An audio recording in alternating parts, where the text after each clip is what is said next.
ఏదో ఒక రోజు ఖచ్చితంగా సీఎం అయితే రాష్ట్రానికి. ఓకే, అంటే పార్టీలో ఉన్నప్పుడు అప్పుడు ఆ ప్లీనరీలో ఫోటో కేటీఆర్ కేసీఆర్ ఇద్దరు మాత్రమే ఉండే, దాన్ని మీరు సహించలేక కేటీఆర్ను లీడర్, మీ బ్రదర్ని లీడర్గా యాక్సెప్ట్ చేయలేకే ఆ లెటర్ లీకు లేకపోతే బయటికి రావడం, ఆ తర్వాత జరిగిన పరిణామాలన్నీ కూడా అందులో భాగమే అంటారు. ఏప్రిల్ 27 తర్వాత మీరు దాన్ని ఓర్వలేకపోయారు, కేటీఆర్ని ఫ్యూచర్ లీడర్గా కేసీఆర్ ఇండైరెక్ట్గా అనౌన్స్ చేయడాన్ని. కరెక్ట్ కాదా అది? నేను ఏ టీవీలో చెప్పలేదండి, మీ జీ టీవీలో చెప్తున్నాను ఈ మాట. ఆ రోజు కేసీఆర్ గారిది కేటీఆర్ గారి రెండే ఫోటోలు ఉండాలని ఈ బీఆర్ఎస్ పార్టీ మొత్తంలో కేవలం ఇద్దరు వ్యక్తులు పనిచేశారు. అందులో నేను ఒకదాన్ని, ఇంకొక వ్యక్తి పేరు ఇప్పుడు చెప్పను. మేమిద్దరం కలిసి ఎట్లా, ఎందుకంటే కన్ఫ్యూజన్ అవుతుంది, రామన్న ఎన్నుకుండాలా హరీషాన్ని ఎన్నుకుండాలా అనే చర్చ అవుతుంది కార్యకర్తల్లో. కేసీఆర్ గారిది కేటీఆర్ గారిది ఫోటో ఉండాలి అని చెప్పి నేను ఇంకొక వ్యక్తి కలిసి డిజైన్ చేసి ఆ డిజైన్స్ కేసీఆర్ గారికి చూపించి వారితో ఆల్మోస్ట్ బలవంతంగా యాక్సెప్ట్ చేపించి ఆ ఫోటోలు వేయించాం. నా కమిట్మెంట్ అట్లా ఉంటుంది, నేను ఎవరెనకన్నా నిలబడితే. నేను బీఆర్ఎస్ పార్టీలో ఉన్న రోజులు కూడా కేటీఆర్ గారి వెనుకనే నిలబడ్డాను. ఆయనకు అది అర్థమైందో కాలేదో నాకు తెలియదు. ఆ మీటింగ్లో ఆ ఫోటోలు పెట్టడం వెనుక నాది 50% రోల్ ఉంటే ఇంకొక పర్సన్ 50% రోల్ ఉంది. ఇది సత్యం. ఇది ఎప్పుడో ఒకసారి ఆ పర్సన్ కూడా చెప్పినప్పుడు తెలుస్తుంది, అది సత్యం. సో నా కమిట్మెంట్ అట్లుంటుంది. నేను పార్టీలోంచి నన్ను బయటికి సస్పెండ్ చేసి వాళ్ళు బలవంతంగా పంపించిన తర్వాతనే నేను బయటకు వచ్చి నా కార్యాచరణ మాట్లాడుతున్నా తప్పితే అప్పటి వరకు నాకు అట్లాంటి ఆలోచనే లేదు. నేను వారి పెట్టించిందే నేను సహించలేదు.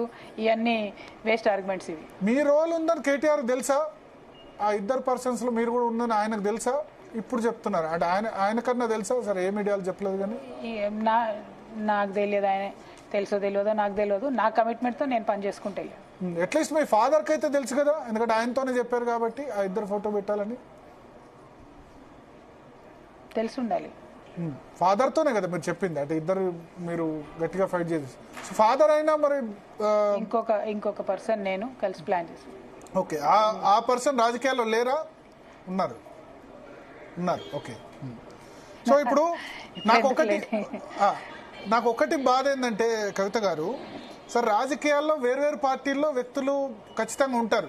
మీరు లాస్ట్ ఇయర్ రాఖీ కట్టుకోకపోవడం, అంటే రాఖీ మీరు కేటీఆర్ కట్టకపోవడం నాకు బాధ అనిపించింది. ఆ రోజు నేను అనాలిసిస్ కూడా చేశాను. ఏంటంటే కుటుంబాలు, రాజకీయాలు చాలామంది చాలా పార్టీల్లో, అన్న ఒక పార్టీ, చెల్లి ఒక పార్టీ, భార్య ఒక పార్టీ, భర్త ఒక పార్టీ, ఇట్లా ఉన్నాయి. మీరు ఎంపీగా ఉన్నప్పుడు కూడా రంజిత్ రంజన్ ఒక పార్టీలో, పప్పు యాదవ్ ఒక పార్టీలో ఉండేవాడు, మీకు గుర్తునే ఉంటుంది. సో భార్యాభర్తలు కూడా వేరే పార్టీలో ఉన్నారు, తప్పేం కాదు అది. కానీ వ్యక్తిగత బంధాలు పోకూడదు కదా. వ్యక్తిగత బంధాలు రాజకీయాల్లో ఎట్లా ఉన్నా కలకాలం ఉండాలి కదా. నేనైతే మనస్ఫూర్తిగా కోరుకుంటా. ఇంటర్వ్యూ ప్రారంభం నుంచి చూస్తున్నాను భరత్ గారు, మీరు నాదే తప్పన్నట్టుగా మాట్లాడుతున్నారు. లేదు, నా తప్పని నేను రాఖీ విషయంలో నేను కేటీఆర్ గారికి మెసేజ్ చేశాను. నేను రాఖీ కడతాను వచ్చి, అవసరం అంటే మీడియా లేకుండా వచ్చి కడతానని కూడా మెసేజ్ చేశాను, వితౌట్ మీడియా. వారు నేను బిజీగా ఉన్నానని మెసేజ్ చేశారు, అక్కడితో వదిలేశాను నేను. రాఖీ కట్టలేకపోయాం. సో నేను అనేది మీతో ఏంటంటే, అసలు అటువైపు నుంచి ఏం జరిగిందనే ప్రశ్నలు కూడా వాళ్ళు దొరకట్లేదు, వాళ్ళు ఇంటర్వ్యూలు ఇవ్వట్లేదు కాబట్టి మీరు అందరు నన్ను అడుగుతున్నారు. కానీ చాలా ప్రశ్నలు కేటీఆర్ గారిని, కేసీఆర్ గారిని అడగాల్సిన ప్రశ్నలు నన్ను అడుగుతున్నారు.